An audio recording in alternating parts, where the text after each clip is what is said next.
இன்றைய தினம் சட்டமன்றத்தில் வேளாண்மைத்துறை நிதிநிலை அறிக்கை வேளாண் துறை அமைச்சரால் இன்றைக்கு தாக்கல் செய்யப்பட்டது.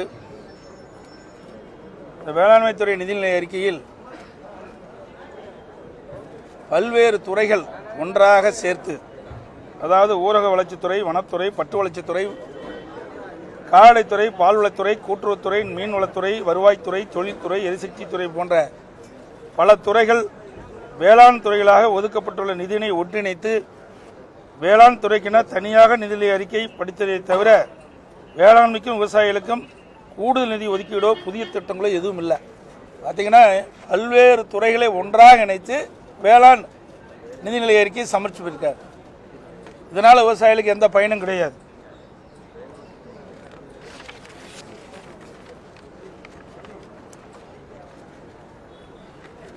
ரெண்டாயிரத்தி 2021 சட்டமன்ற பொதுத் தேர்தலின் போது திராவிட முன்னேற்ற கழகத்தின் சார்பாக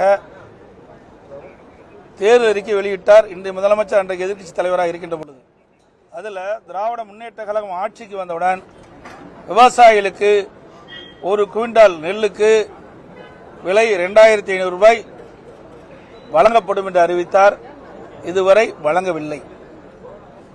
அதேபோல ஒரு டன் மெட்ரிக் டன் கரும்புக்கு விவசாயிகள் உற்பத்தி செய்யப்படுகின்ற ஒரு மெட்ரிக் டன்னுக்கு ஆதார விலையாக 4000 ரூபாய் வழங்கப்படும் என்று அறிவித்தார்கள்.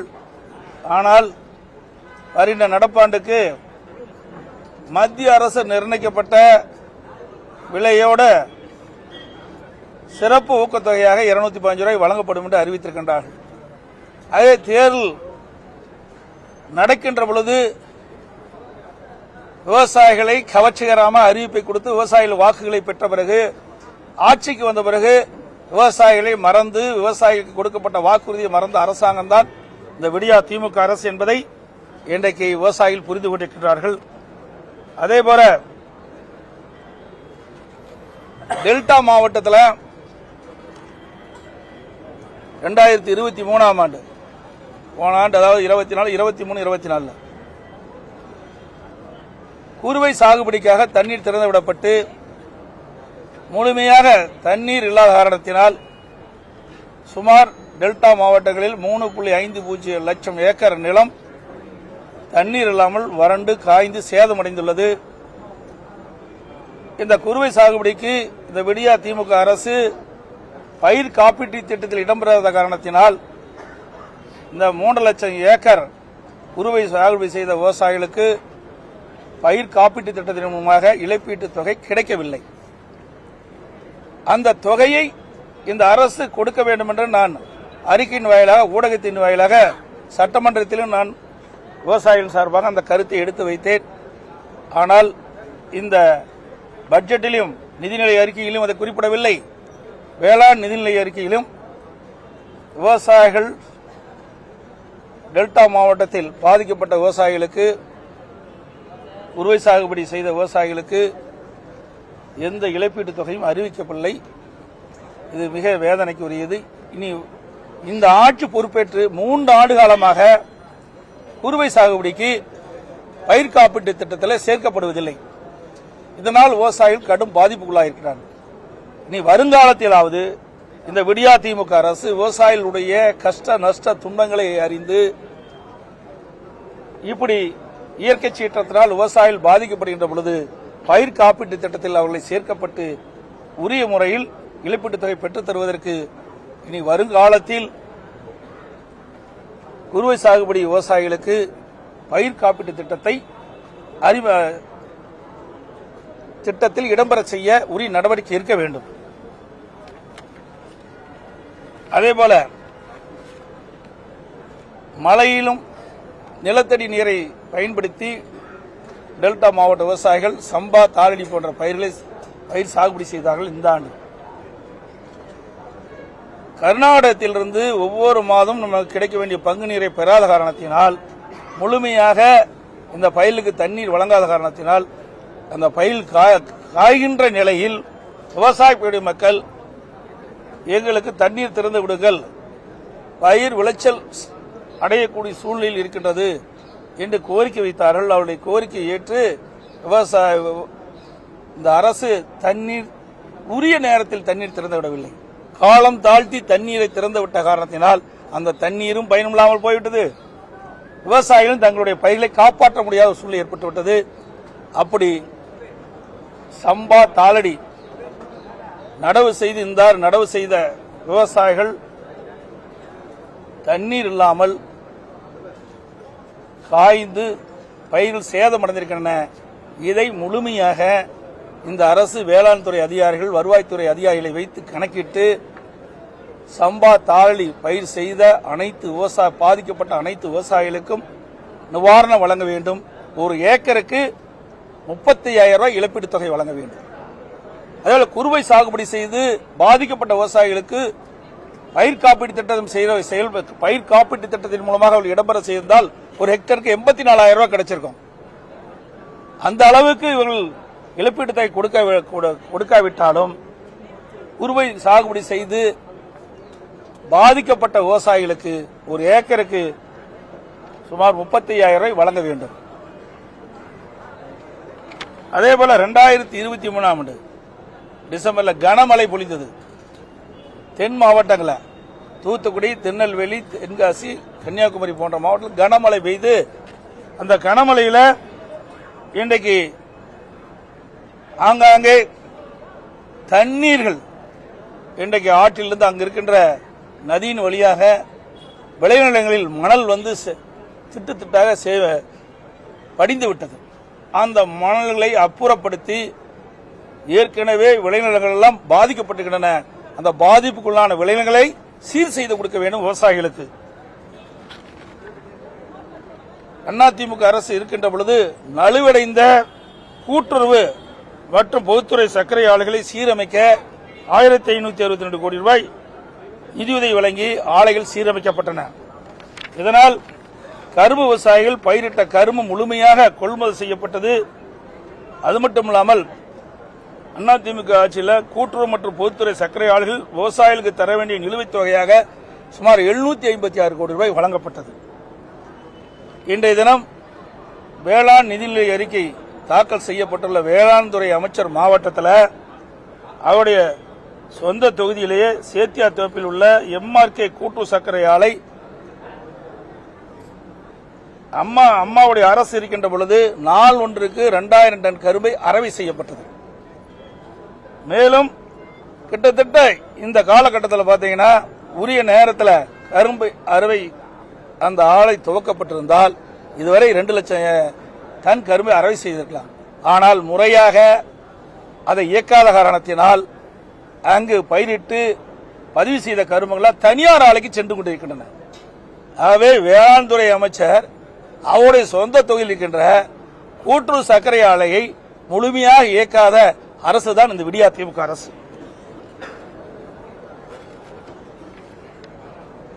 அதேபோல கிருஷ்ணகிரி மாவட்டம் ஒசூர் நகரத்து பகுதியில் அம்மாவுடைய அரசு இருக்கின்ற பொழுது கிருஷ்ணகிரி மாவட்டம், தருமபுரி மாவட்டம், சேலம் மாவட்டத்தில் இருக்கின்ற மலர் பயிரிடுகின்ற விவசாயிகளுடைய கோரிக்கையை ஏற்று ஒசூர்ல சர்வதேச ஏல மையம் ஒன்று 26 கோடியில் அமைச்சோம்.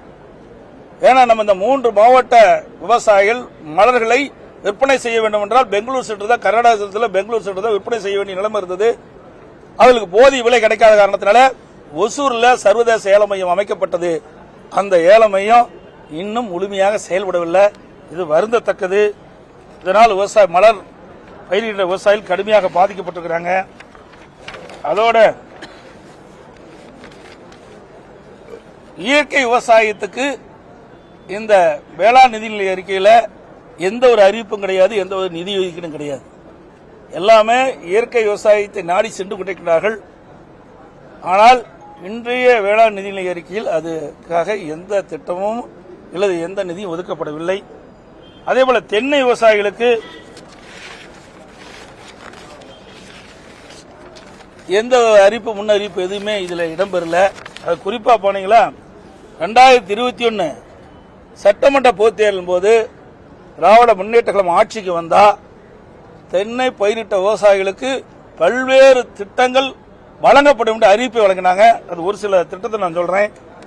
அவருடைய தேர்வு அறிக்கையில் 13ஆம் பக்கத்தில் 62வது அறிவிப்பு, தமிழகம் முழுவதும் தென்னை விவசாயிகள் கூட்டுறவு சங்கங்கள் மூலம் தென்னை மரத்திலிருந்து நீரா போன்ற பதநீர் இறக்கி விற்பனை செய்யப்படும். எதுவுமே அமல்படுத்தல. அதிமுக ஆட்சியில் தான் நீரா போனம் கொண்டு வந்து விவசாயிகளை காப்பாற்றுவதற்காக, தென்னை பயிரிட்ட விவசாயிகளை காப்பதற்காக இந்த திட்டத்தை கொண்டாந்து அதை இவர்கள் அறிவிப்பா கொடுத்தாங்க. அதை நடைமுறைப்படுத்தல. அறிவிப்பு 63, தென்னை விவசாயிகள் நலன் கருதி இளநீர், தேங்காய் ஆகியவற்றின் பயன்பாடுகள் பல்கி பெருகு வரும் தென்னை தோப்பில் அடுக்கு விவசாய முறை மூலம் பல்வகை பயிர்களை பயிரிட்டு ஆண்டு முழுவதும் தொடர்ச்சியான வருவாய் ஈட்டுவதற்கும் ஏற்ற திட்டங்கள் நிறைவேற்றப்படும். இதுபோன்ற வேளாண்மையில் ஈடுபட்டோருக்கு ஊக்கத்தொகை வழங்கப்படும். இதுவரைக்கும் அந்த திட்டத்தை நிறைவேற்றல, அறிவிப்போடு நின்று போச்சு. அறிவிப்பு 4, சிலந்தி நோய் மற்றும் வறட்சியால் பாதிக்கப்படும் தென்னை மரங்களும் அவ்வப்போது வருகின்ற நோய்களால் பாதிக்கப்பட்ட தென்னை மரங்களுக்கும் உரிய இழப்பீடு வழங்க அரசு அவருடைய முயற்சி செய்யப்படும் சொன்னாங்க. அதுவும் செய்யல. அறிவிப்பு 65, பொள்ளாச்சி மற்றும் பட்டுக்கோட்டையில் தென்னை வளர்ச்சி வாரியத்தின் துணை மண்டல மையமும் ஒருங்கிணைந்த தென்னை பொருட்கள் உற்பத்தி வளாகமும் அமைத்து தரப்படும். மேலும் சேலம், பேராவணி, பட்டுக்கோட்டை போன்ற தமிழகத்தின் பல்வேறு ஊர்களில் கயிறு சார்ந்த பல்வேறு பொருட்கள் சிறு மற்றும் குடிசை தொழிலாகவும் மகளிர் சுய உதவிக்குழு குழுக்கள் மூலமாகவும் தயாரிக்கப்பட்டு விற்பனை செய்யப்படுகின்றன. இவற்றை தமிழக அரசு கூட்டுறவு நிறுவனங்கள் நேரடியாக கொள்முதல் செய்து விற்பனை செய்யப்படும். அந்த அறிவிப்போட விட்டுட்டாங்க. அறிவிப்பு 66, கொப்பரை தேங்காய்களை தமிழ்நாடு தென்னை நலவாரியத்தின் தமிழ்நாடு கோகனட் வெல்ஃபேர் போர்டு மூலம் அரசே கொள்முதல் செய்வதோடு கொள்முதல் விலையையும் அரசே நிர்ணயம் செய்யும். மேலும் தேங்காய் எண்ணெய் அரசு கொள்முதல் செய்து நியாய விலைக் கடையில் விற்க நடவடிக்கை மேற்கொள்ளப்படும். அந்த தென்னை மர விவசாயிகள் இதை நிறைவேற்ற வேண்டும் என்று அண்மையில் அறவழியில் சென்னையில் வந்து போராட்டம் நடத்தினாங்க. அதற்கும் தீர்வு காணல இந்த அரசு. இப்படி தென்னை விவசாயிகளுக்கு இந்த ஆட்சி வந்தவுடனே நான் சொன்ன அந்த அறிவிப்பில் இடம்பெற்ற நிறைவேற்றப்படும் சொன்னாங்க. அதுவும் நிறைவேற்றப்படவில்லை.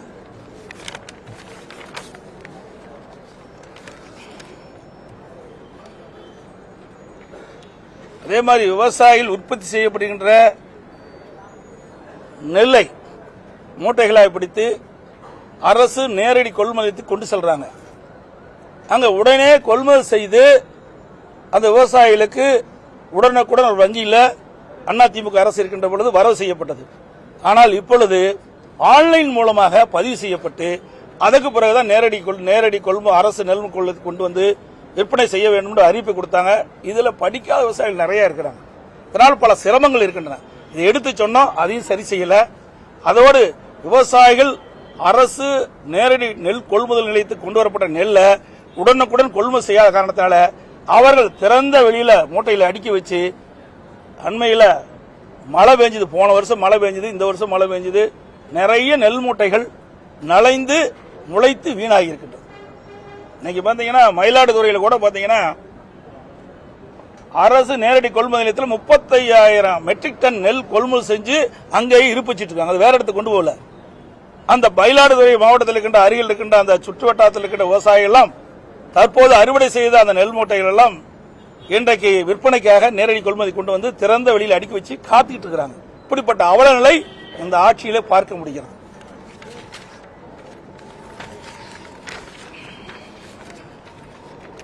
அதோட காவிரி குண்டாறு அற்புதமான திட்டம், காவிரி குண்டாறு இணைக்கின்ற அற்புதமான திட்டம். மாண்புமிகு புரட்சித் தலைவி அம்மா இருக்கின்ற பொழுது இந்த திட்டத்தை அறிமுகப்படுத்தினாங்க. அம்மா மறைவுக்கு பிறகு அம்மாவுடைய அரசு அந்த திட்டத்தை நிறைவேற்றுவதற்காக முதற்கட்டமாக நேரடியாக சென்று காவிரி குண்டார் கால்வாய் திட்டத்திற்கு அடிக்கல் நாட்டப்பட்டது. அந்த திட்டம் அப்படியே கிடப்பில போட்டாங்க. அதே இன்னைக்கு மேட்டூர் அணையிலிருந்து வெளியேறுகின்ற உபரி நீர் அந்த காவிரி குண்டாறு கால்வாயின் வழியாக இன்றைக்கு திருச்சி, புதுக்கோட்டை, சிவகங்கை, விருதுநகர், ராமநாதபுரம் 5 மாவட்டங்களை ஏரி குளங்கள் நிரப்பி நிலத்தடி நீர் உயர்வதற்காக இப்ப அற்புதமான திட்டத்தை, அந்த திட்டத்துக்கு நிதி ஒதுக்கீடு, நிதிநிலை அறிக்கையிலே நிதி ஒதுக்கீடு இல்ல, வேளாண்மை நிதிநிலை அறிக்கையில் அந்த நிதி ஒதுக்கீடு செய்யவில்லை. இது வருத்தம் அளிக்கிறது. மேகதாது பற்றி எதுவுமே குறிப்பிடல. இன்னைக்கு கர்நாடக அரசு அங்கே இருக்கின்ற முதலமைச்சர் நிதியமைச்சராக இருக்கிறார். அவர் சட்டமன்றத்தில் நிதிநிலை அறிக்கை தாக்கல் செய்கின்ற பொழுது மேகதாது அணை கட்டப்படும் என்று அறிவிப்பு கொடுத்தார். அதற்கு உண்டான முழுமையான அறிவிப்பு இந்த நிதிநிலை அறிக்கையிலையும் குறிப்பிடல, இந்த வேளாண் பட்ஜெட்லையும் குறிப்பிடல. அதேபோல சரபங்க நீரேற்ற திட்டம் எங்க சேலம் மாவட்டத்தில் இருக்கிற 4 சட்டமன்ற தொகுதி, இன்றைக்கு மேட்டூர், ஓமலூர், எடப்பாடி, சங்ககிரி 4 சட்டமன்றத்தில் இருக்கின்ற வறண்ட பகுதியில் இருக்கிற 100 ஏரிகள் நீர் நிரப்பின திட்டம். மேட்டூர் அணையிலிருந்து நீரேற்றின் மூலமாக இந்த தண்ணீரை நிரப்புகின்ற திட்டம் நான் இருக்கின்ற பொழுது முதற்கட்டமாக 6 ஏரிக்கு நீர் நிரப்பணும். அப்படியே வேகத்தில் நடந்துட்டு இருக்குது. பல முறை சொல்லி அது நிற்கல. அதுக்கு தேவை நிதியும் ஒதுக்கீடுல அந்த திட்டமும் கிடப்பில் கிடக்குது. அதேபோல நடந்தாய்வாளி காவிரி அற்புதமான திட்டம். நாங்கள் மத்திய அரசு போராடி வாதாடி திட்டத்தை நிறைவேற்ற சொன்னேன். மேட்டூர் அணையிலிருந்து வெளியேறுகின்ற நீர் கடல்ல போய் கலக்கின்ற வரை நீ பாத்தீங்கன்னா 2 பக்கம் நகரங்கள் இருக்கின்றன. நகரத்திலிருந்து வெளியேறுகின்ற அந்த மாசுபட்ட நீர் நதியில கலங்கி நதியில கலந்து நீர் மாசுபடுகிறது. அதே அப்படி மாசுபடுகின்ற நீரை ஆங்காங்கே பேபி கால்வாயின் மூலமாக அங்கே ஒரு செம்பு கட்டி சுத்தப்படுத்தி ஆற்றில் விடுவதுதான் இந்த நடந்தாய்வாளி காவிரி திட்டம். இது மேட்டூரிலிருந்து வெளியேறுகின்ற நீர், அதே போல பவானிசாகரிலிருந்து வெளியேறுகின்ற நீர், அதுபோல உங்களுக்கு நொய்யல், அமராவதி இந்த ஆறிலிருந்து அங்கிருந்து வெளியேறுகின்ற நீர் கடைசி வரை கடலில் கலக்கின்ற வரை நீர் மாசுபடாமல் தடுப்பதற்காக நடந்தாய்வாளி காவிரி திட்டத்தை உடனே அதுக்கும் எந்த இதுவும் இல்லை.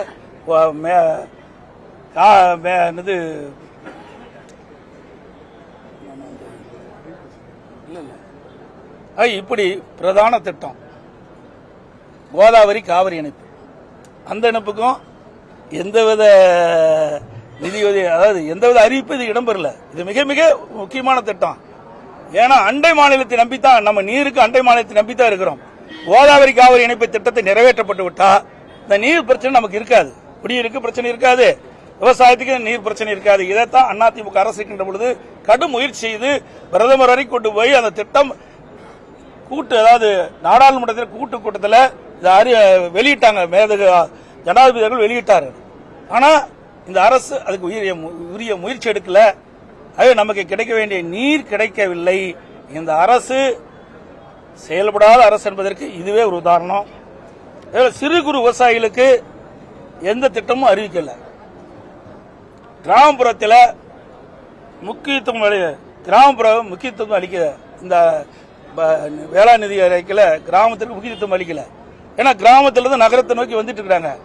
கிராமத்திலே வேளாண்மை சேர்ந்த வளர்ச்சி பணிகள் அங்க ஈடுபடுத்தினா நீ கிராமத்திலிருந்து நகரத்துக்கு வருகின்றவர்கள் தடுக்கப்படும்.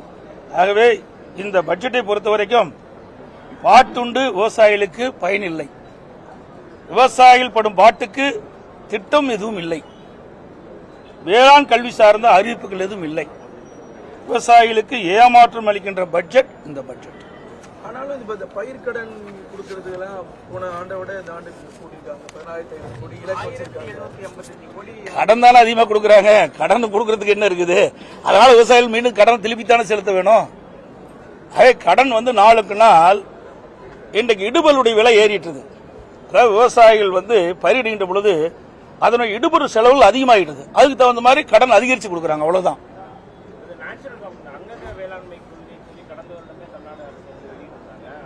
அதான் இயற்கை சார்ந்த விவசாயத்துக்கு எந்த அறிவிப்பும் இல்லை, நிதியும் ஒதுக்கல, அறிவிப்பும் காணோம். நான் ஏற்கனவே சொன்னேங்களே, இவருடைய அறிவிப்பு என்ன? 2021 சட்டமன்ற பொதுத் தேர்தலின் போது இன்றைய முதலமைச்சர், எதிர்க்கட்சி தலைவர், திராவிட முன்னேற்ற கழக தலைவர், திராவிட முன்னேற்ற கழகத்தின் சார்பாக தேர்தல் அறிவிப்பு வெளியிட்டாங்க. அதுல தெளிவா சொல்லியிருக்கிறாங்க. அதாவது விவசாயிகள் பயிரிடுகின்ற கரும்புக்கு ஆதார விலையாக 1 மெட்ரிக் டன் கரும்புக்கு 4,000 ரூபாய் வழங்கப்படும் என்று. இப்ப வெறும் 215 ரூபாய் தான் கொடுத்திருக்காங்க. மத்திய அரசு நிர்ணயிக்கப்பட்ட விலையோட 215 கூடுதலா சிறப்பு ஊக்கத்தொகை கொடுக்கும் அறிவிப்பு கொடுத்திருக்காங்க. இது விவசாயிகளை ஏமாற்றுகின்ற ஒரு செயல் தான். இது பிற மாநிலத்தை ஒத்துழைப்பை நாட வேணும். இந்த அரசாங்கம், அதிமுக அரசாங்கம் இருக்கின்ற பொழுது இன்றைக்கு தெலுங்கானா முதலமைச்சரை பார்த்து எங்களுடைய அமைச்சர்கள் பேச்சுவார்த்தை நடத்தி அவர்கள் சம்மதம் தெரிவித்தார்கள். சகோதரர் வேலுமணி அவர்களும் சகோதரர் ஜெயக்குமார் அவர்களும் நாங்கள் அனுப்பி வச்சோம். இந்த தெலுங்கானா முதலமைச்சரை பார்த்து இந்த கோதாவரி காவிரி இணைப்புக்கு நீங்கள் உதவி செய்ய வேண்டும் அவர்கள் ஒத்துக்கொண்டார். அதேபோல தெலுங்கானா முதலமைச்சரை ஆந்திரா முதலமைச்சரை சந்தித்து சகோதரர் வேலுமணி அவர்களும் திரு ஜெயக்குமார் எல்லாம் அமைச்சராக இருந்த பொழுது, அம்மாவுடைய அரசு இருக்கின்ற பொழுது அனுப்பி வைத்து அவருடைய பேச்சுவார்த்தை நடத்தினார். அவர்களும் ஒத்துக்கொண்டார்கள். மத்திய அரசும் இந்த திட்டத்தை அமுல்படுத்துவதற்கு விரிவான திட்ட அறிக்கை தயாரிக்கின்ற பணி துவங்கப்பட்டது. ஆனால் மாநில அரசு அதுக்குண்டான உதவி செய்யாத காரணத்தினால அவர்கள் அது அப்படி கிடப்பில் கிடக்கு.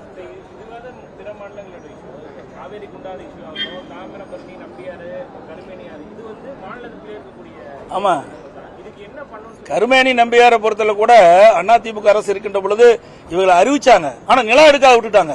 Phase 1, 2, 3, 4 4 எடுத்தாங்க. 1, 2 அதிமுக ஆட்சி முடிச்சது. 3வது நாங்க முடிச்சிட்டோம். 4வதுக்கு நில எடுப்பு பணி நடந்துட்டு இருக்குது. இப்போ இந்த அரசு வந்து போய் முடிச்சு இன்றைக்கு இந்த கனமழை, இன்னைக்கு பாத்தீங்கன்னா தென் மாவட்டத்தில் கனமழை பெஞ்சது அண்மையில. அதுல இன்னைக்கு சோதனை ஓட்டம் ஓட்டினாங்க. சோதனை ஓட்டம் சரியான முறையிலனால நிறைய உடைப்பு ஏற்பட்டுது, நிறைய சேதாரம் ஏற்பட்டது. இதுதான் இந்த விடியா திமுக ஆட்சியில நிர்வாகம் எந்த அளவுக்கு இருக்கு என்பதை நீங்கள் எண்ணி பார்க்க வேண்டும்.